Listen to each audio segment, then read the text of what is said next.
Welcome, Lawn Care Nation, and thanks for tuning in to another episode. I just wanted to remind you guys that if you do find value in the content that I provide and you want to show your appreciation and in turn support the show, that an easy and simple way to do this, especially with the holiday shopping season upon us, is to use my Amazon affiliate link. You can find the link in the podcast show notes or simply type in lawncarebusinesssuccess.com/Amazon into your browser. By doing this each time before you do your Amazon shopping, this allows me to earn a small commission on all your purchases, which I can then in turn turn around and reinvest into making great content. Thanks again for listening to the podcast, and let's get on with the show.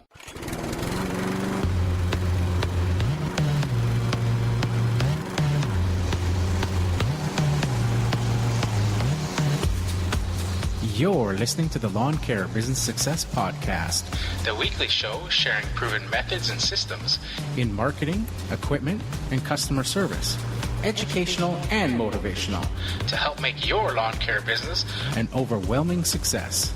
Now here's your host, Julio Tomei. Welcome, Lawn Care Nation, to another episode of the Lawn Care Business Success Podcast. I'm your host, Julio Tomei, and this is episode number 171, entitled Wrapping Up the Season. Well, hello, everybody, and thanks again for joining me this week on another episode of the Lawn Care Business Success Podcast. Really appreciate you guys tuning in each and every week and for downloading those episodes. And, of course, for any of the questions, the comments, the feedback that you guys have been sending through. I really do appreciate that. And on the topic of comments, as always, this show is, for you guys, specifically guys that are just starting out, to lend you a hand and help for you guys to, getting started in lawn care, not repeat the same mistakes that I've made when I've, gone through the process over the past 13 years. With that being said, of course, not all of the information that I obviously provide is going to be,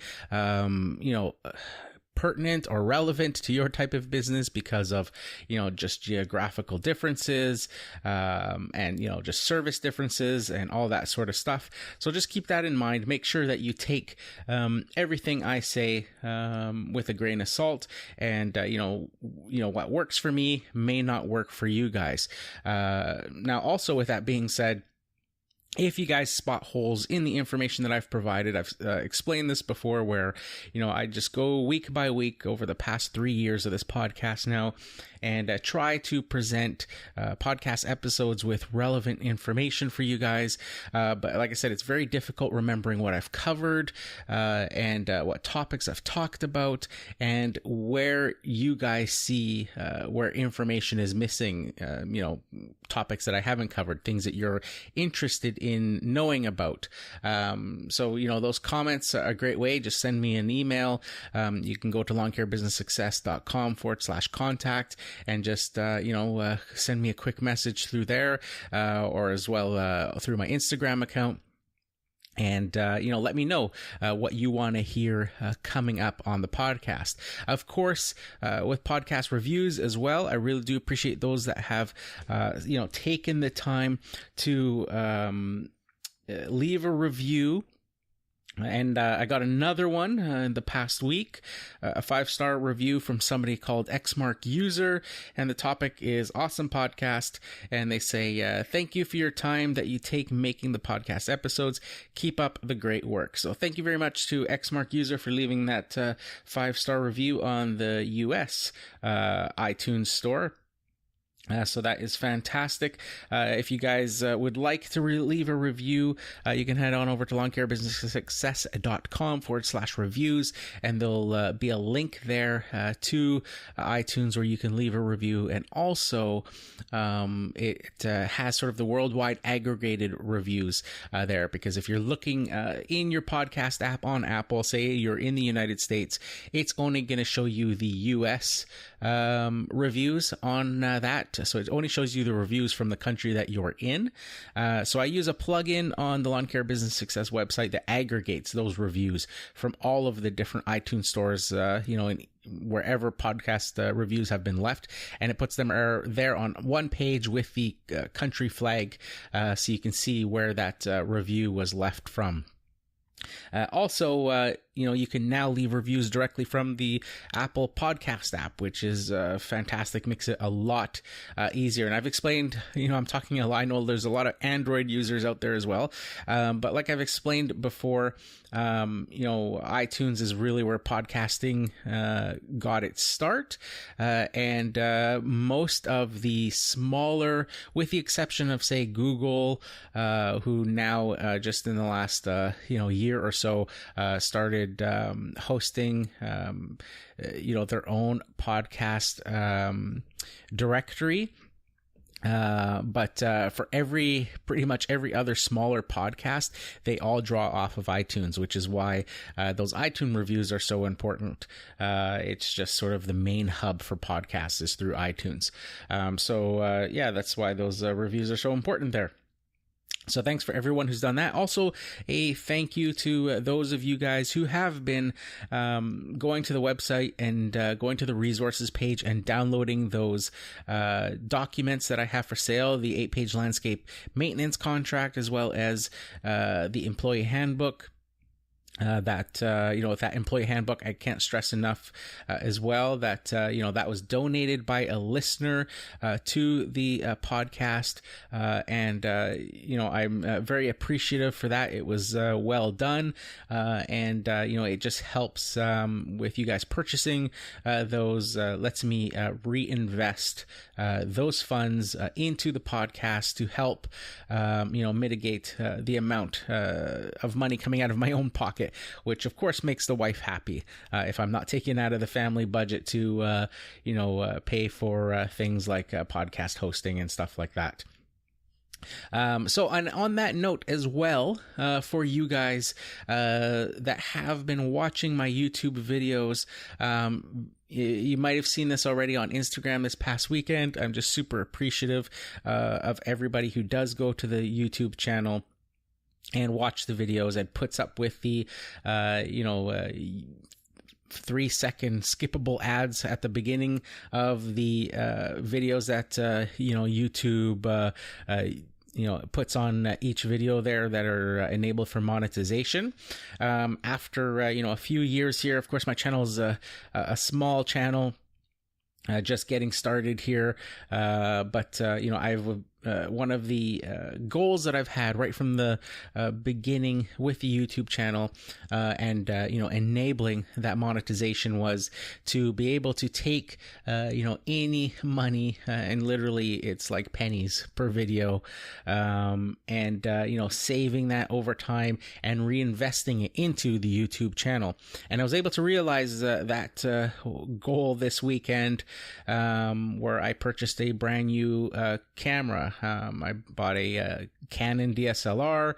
I previously had purchased a little Rode Video Micro with the little that's the on-top microphone with the dead cat or that furry sort of sock thing on the top for wind reduction. I had purchased that last Christmas, and I was using that with the iPhone. I was able to combine that now with this nice, Canon DSLR. It's well rated for YouTube videos.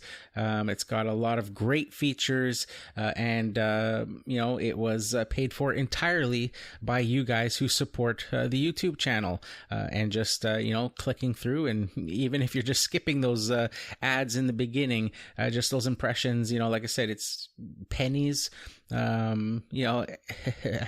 per view, but it all adds up. And over the course of those few years, I was able to actually purchase that camera this past weekend. I was actually after my last winter, if you guys remember, I sort of put that challenge on myself of producing a video every day, and I was trying to get up to that 1,000 subscriber mark, so I wouldn't lose the monetization after YouTube had put in those new rules at the beginning of the year. I think it was in February that you had to have at least 1,000 subscribers or and as well as 4,000 hours of watch time on your channel.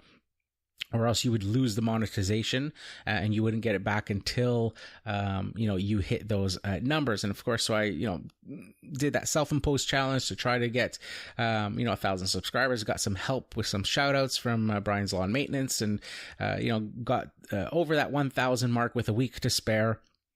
And have been slowly, and steadily growing the channel this year. But a few months after that, I was able to already purchase the camera, but I held off, being, busy work season and all that sort of stuff. Didn't really have time, and also was still just the thought of it. It was weird. I was planning on, getting this camera. That was the goal. And when I finally had, enough funds in that ad revenue to get the camera, I had cold feet, basically, because then I started thinking, well, when I get it, I'm going to actually have to use it. I'm going to have to actually walk around with this DSLR pointed at my face in public. And, so I just kind of put it off and just kept filming on the little GoPro action camera and using my iPhone like I have for the past 3 years. But now with the season, coming to an end, and I know I'm going to be filming a lot more videos every day throughout the winter. I wanted to really up that quality. So decided to, pull the trigger and purchase that camera. So again, thank you to everyone who has supported the YouTube channel in doing that. And actually, I was so excited when I first got the camera this weekend. I literally, bought the camera, then had to take my car in for service and to get an oil change done. And the service was supposed to be a quick appointment, but they told me they were backed up, and it was now going to take about 2 hours for this appointment. And my wife had gone and she was shopping with my daughter, so I couldn't call her to get a ride and stuff. So I was basically kind of stuck sitting there at the dealership. So I thought, hey, let me take the camera out and start messing with it and learning it. So I said no time, no better time than the present to just jump in, feet first and get going with it. So I literally took the camera out and just started kind of vlogging, I guess you would kind of look at it like, in the parking lot, and kind of, came up with a topic to talk about in the car dealership parking lot. And filmed my first video there with, strange looks from people. But I just put my head down and got it done. You guys can view that video. It's up on the YouTube channel. And basically, I think it's called looking at Nissan vans and trucks for lawn care. So I was just looking at walking the dealership and looking at, the cargo vans, the high roof cargo, like Sprinter style vans, and pickup trucks that Nissan has to offer. And I'm doing my first video with that DSLR there in the parking lot. So again, thank you to everyone who watches those videos. So for this week's episode, I'm just going to play the podcast announcements as usual, and then we'll get into it in its entirety right after this, so stay tuned. Hey guys, if you have any questions or comments about the show, I'd love to hear from you. You can head on over to lawncarebusinesssuccess.com/contact. For you Instagram users out there, be sure to follow me at lawncarebusinesssuccess. And if you haven't checked out my videos yet, well, what are you waiting for? Be sure to subscribe to the Lawn Care Business Success YouTube channel. Now, I know you guys love listening to audio while you work as much as I do, so I've partnered up with Audible to offer you guys a free 30-day trial and 2 free audiobooks of your choice. There's no long-term commitments, and you can cancel anytime. And get this, even if you cancel during your free trial period, you still get to keep the 2 free audiobooks. It's a great way to try the service and to see if Audible is right for you. So why not give it a try? Head on over to lawncarebusinesssuccess.com/audible. Now back to the show. Okay, so this week's episode is about wrapping up the season. We're in the last week of October. And usually, I've been in business now for 13 years, 13 seasons of lawn care that I've done. 2019 will be my 14th season. And for 10 of the 13 seasons, the first 10, Halloween, October 31st, always marked the last week of mowing for me. The past 2 years, so season 11 and 12, the weather was a lot milder. And in season 11, I actually mowed lawns up to the first week of December. And last year, season 12, it was mid-November. So not quite, as mild as it was the year before, but, was able to continue mowing quite a bit longer than previous years. This year, it's looking... I'm still on the fence. I'm not sure. There's a few lawns where I'm looking here in the last week of October going, okay, that's it for these ones. But there's still probably half the lawns that I'm looking at going, these still are growing. They're still, they still need to be cut. So I will probably continue on with those.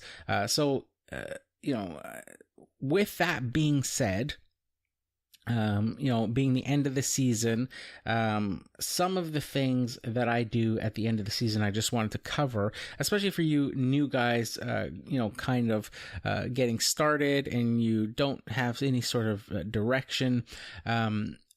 Here where I am, obviously, I've talked about this before. I'm in the Pacific Northwest, so it's, really wet, really rainy here all the time, for most of the year.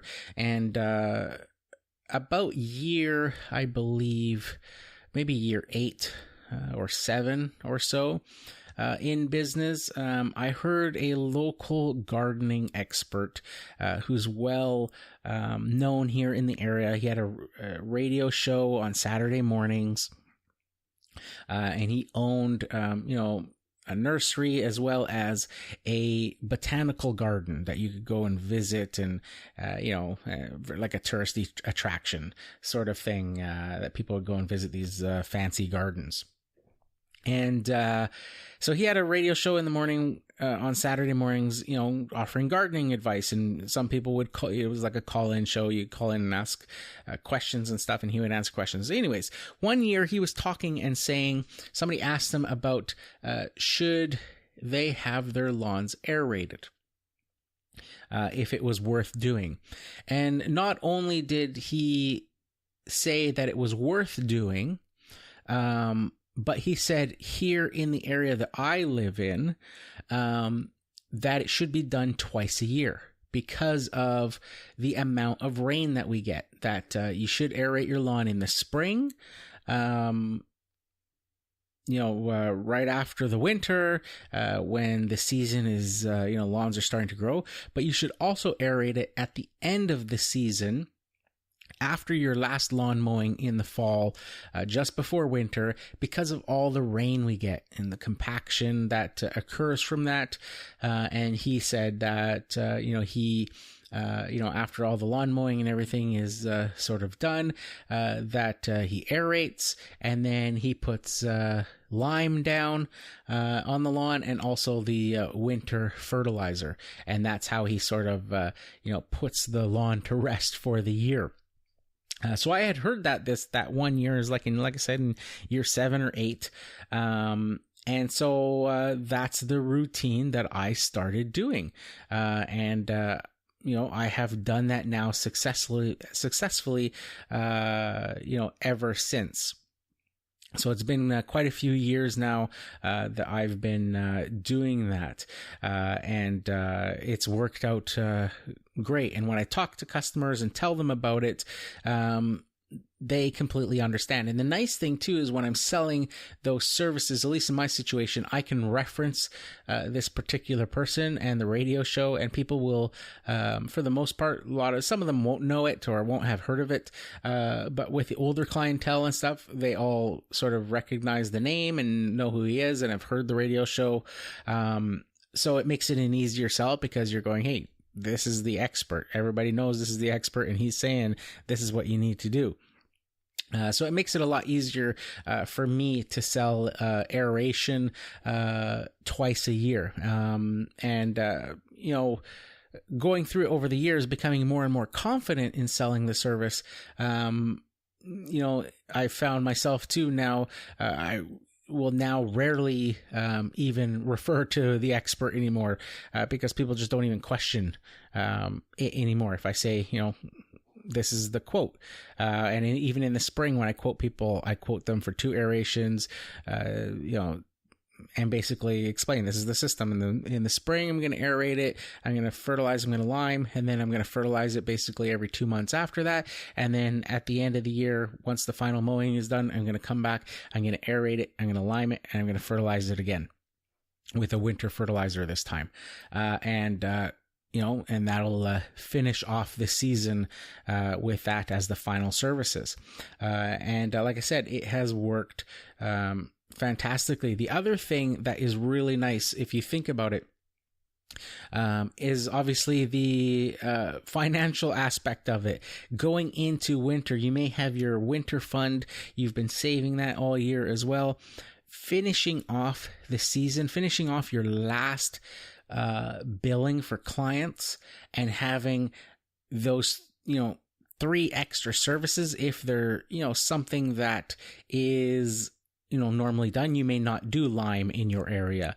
It may not be needed for the soil conditions and stuff. But adapting whatever it is that you do for your final services as sort of a package for each of those clients is a really nice cash infusion for your business just before the winter. Now, for me, I don't do snow removal anymore. I don't do any of that sort of stuff. I basically take the winter off. And especially, as you guys know, in the last few years, I've been just solely working on the podcast and doing videos and stuff like that throughout the winter. It's what I enjoy doing now. So for me, it's, just a nice, final, basically cash infusion into the business account, before, the end, of the winter where, at the end of the season when, I won't be billing now, not on a regular basis. Of course, I still do odd jobs. I still do things here and there, but it's not a regular basis. Obviously, the income drops quite a bit here in the winter because I'm mostly taking the time off. So it's in that sense, a great sort of way. Because if you think about, if you have a customer who is, a $35 a week cut or a $40 a week, residential cut, and they have a bill that may be on a normal month that doesn't have any extras. It's just mowing. Maybe it's $168 or $220 or something like that. And now you're adding 3 services that I can easily do after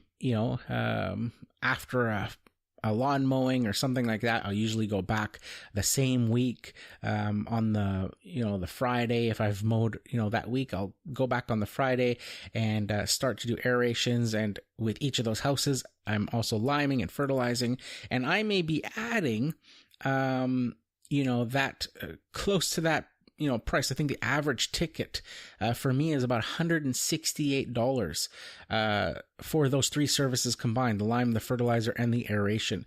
So, you're adding that to somebody whose bill might be $168 normally, or $220 normally. You can see that that's, almost in some cases, 100%, or a doubling of their bill for that final bill, or, close to it. And that, like I said, is like having twice the amount of customers that last billing cycle, and just adds a nice cash infusion into your business going into sort of the sparse winter where work isn't that prominent. Of course, if this is stuff that isn't required to do in your business, you're not going out there and fleecing customers doing stuff that isn't needed. Like I said, for me, this is the norm now. It's backed up by the local gardening expert that everybody knows, and he's the one that's saying this is what needs to be done if you want a healthy lawn here where we live in the Pacific Northwest area, where basically it's a temperate rainforest. It rains so much. Yesterday, actually last night, we had a good dousing of rain. It was so heavy. We had, they're saying on the news this morning, that it rained basically a normal day's worth of rain in 2 hours here. And that there was, some underground parking garages and stuff that were, completely flooded, like water up to people's knees and stuff, because there was just so much, water that the, sewer system, on the roads couldn't, keep up with it. Water was falling faster than all the city drains and stuff could get rid of it.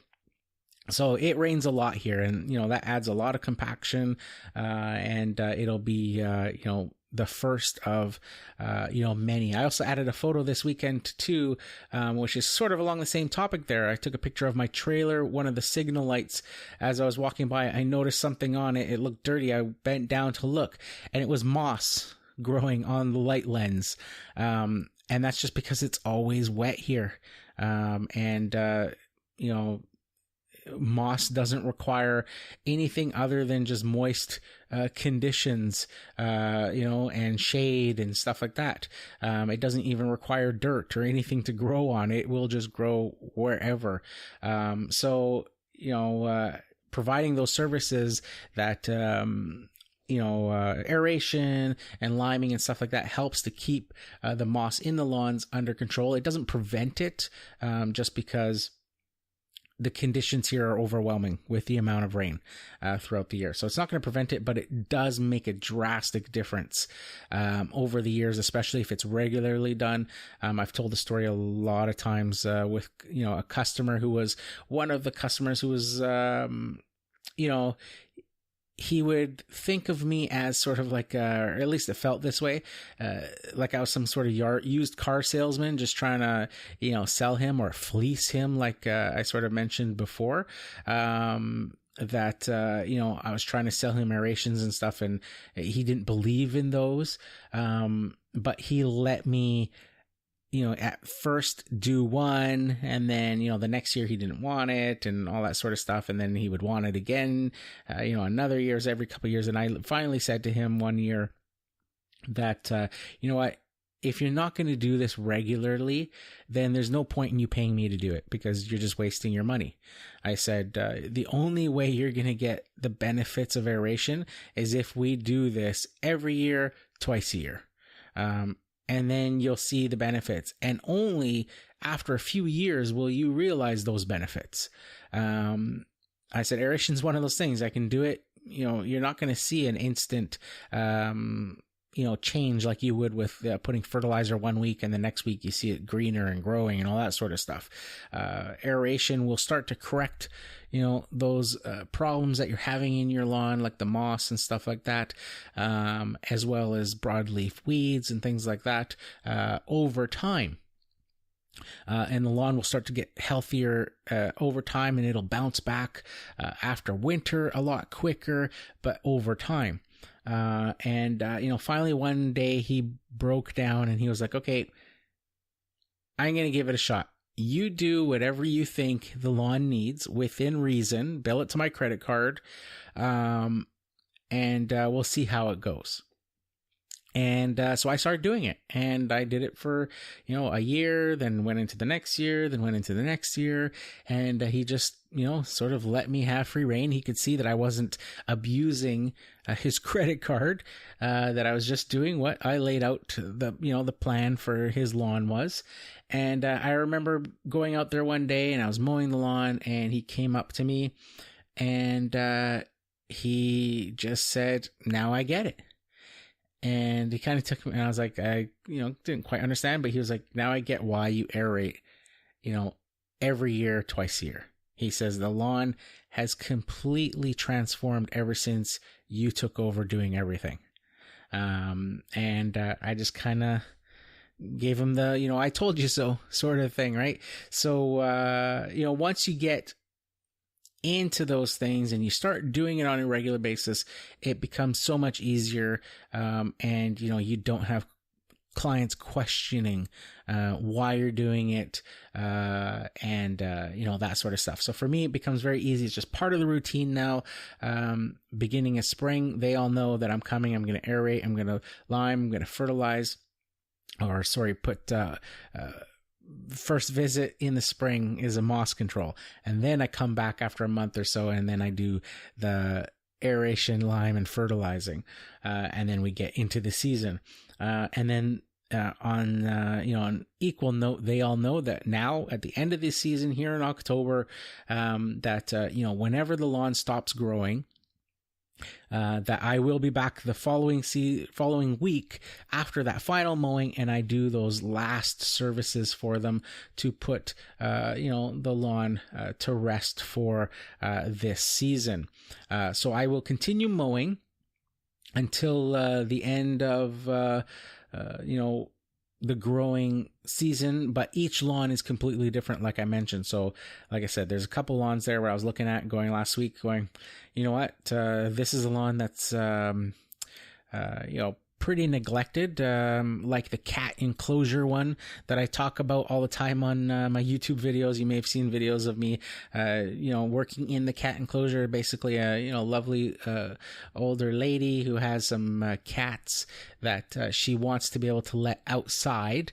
So she had, she has her fence around her backyard, but she had basically some wire fencing built above the tops of the cedar fence panels, and it kind of curves in at the top.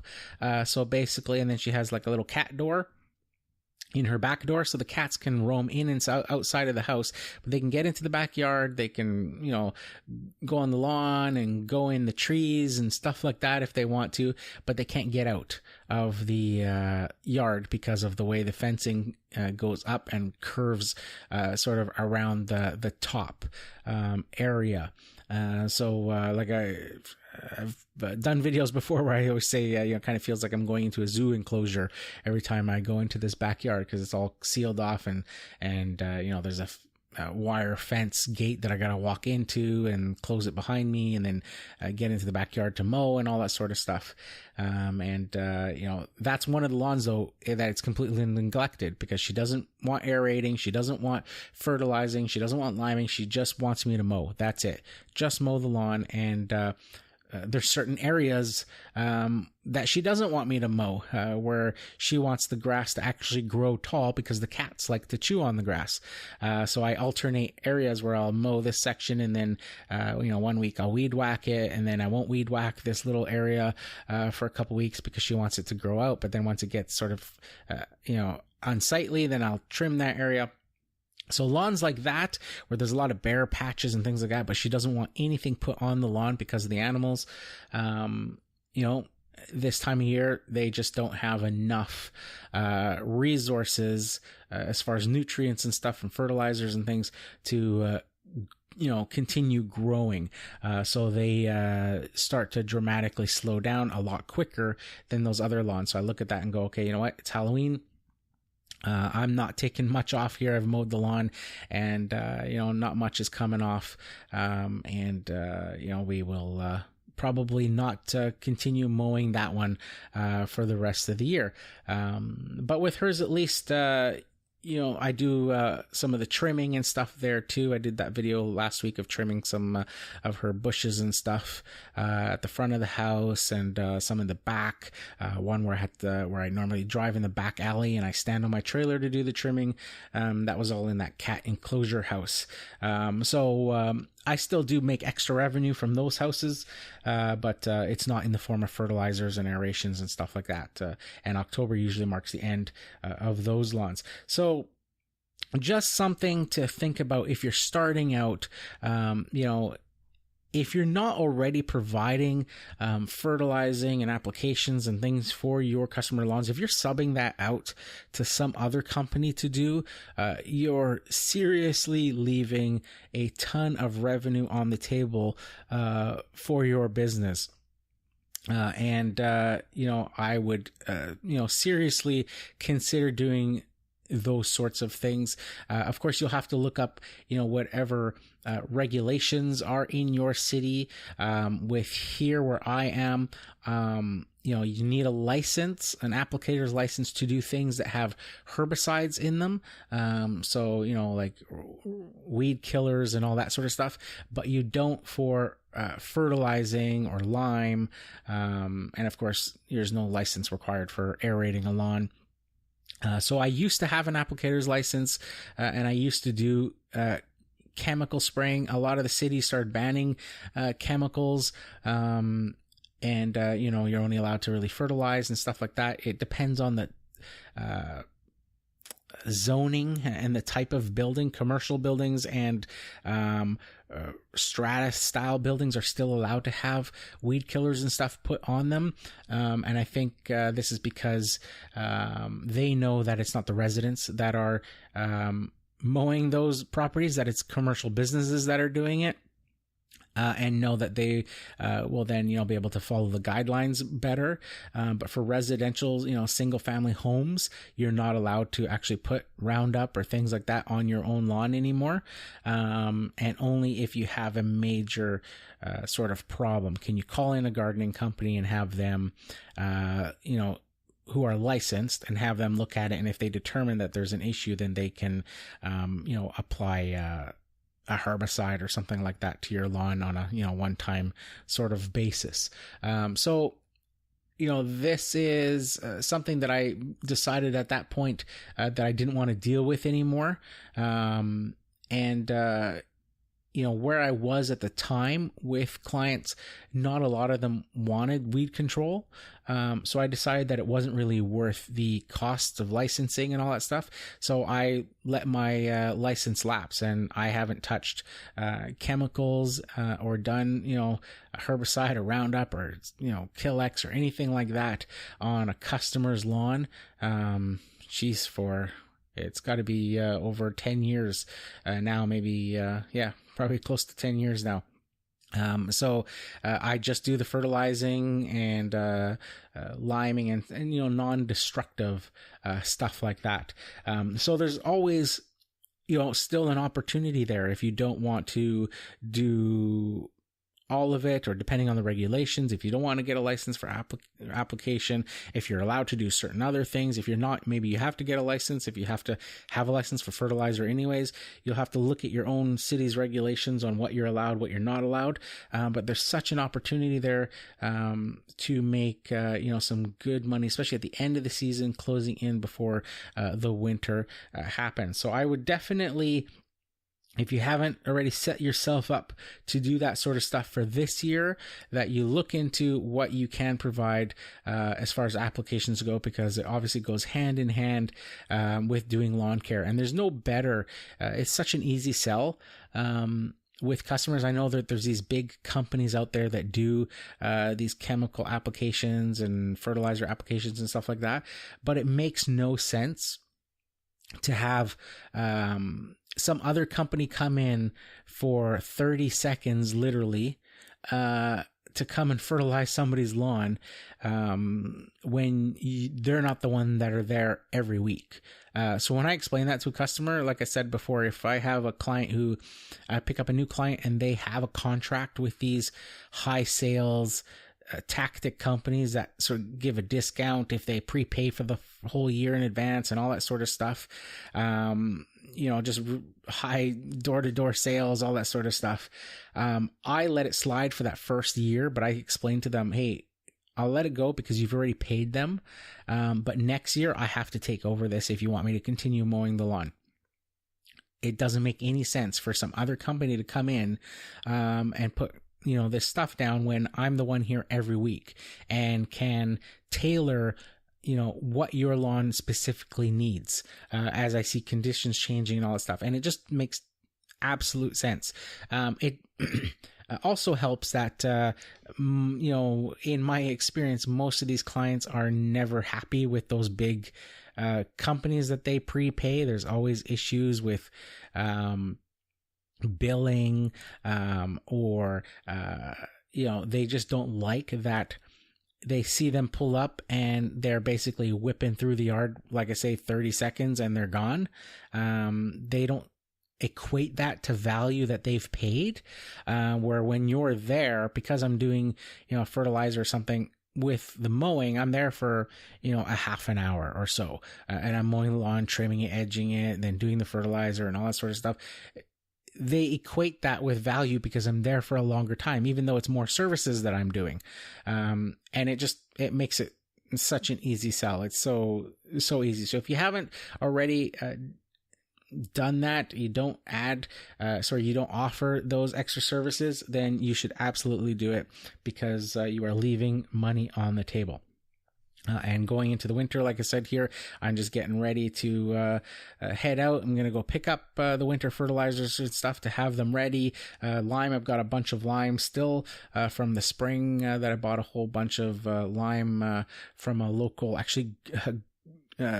grocery store that had the exact same lime that I use, but they were closing out the garden center, so they had it all marked down super cheap. So I bought everything that they had in stock there in the spring. So I've got lime for this year, and I just got to go pick up some fertilizer. Then I'm going to be starting the winter sort of fall shutdown of these lawns as the mowings sort of end. I will then aerate them, put the lime down, put that winter fert down, and go from there.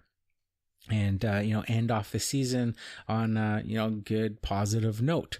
Now, speaking of ending the season on a good positive note, with the end of the season coming up here within the next few weeks, that also means that here for the podcast, and I mentioned earlier that, as the winter comes, I start doing more videos and concentrate on podcasts and sort of stuff.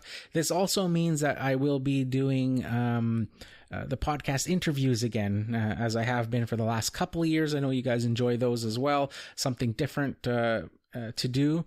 So I am looking actively for podcast guests. So if you would like to be interviewed on an episode of the Lawn Care Business Success podcast, then drop me a line. I'm thinking of changing the format a little bit. I know that I've always had positive feedback from having those really long episodes, but I think I'm going to scale them back. At least I'm going to try. It's very difficult. I've always just let the conversation go, and have enjoyed the podcast episodes that way, and have gotten positive feedback from them.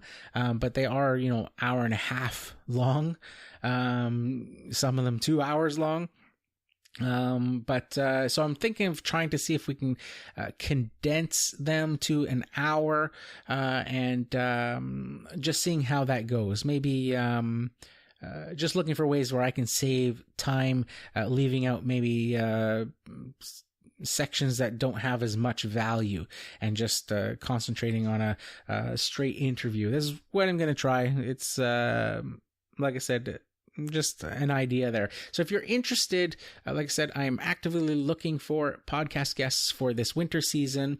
I'll be doing them from, anytime in November, going through till probably March of next year. And go from there.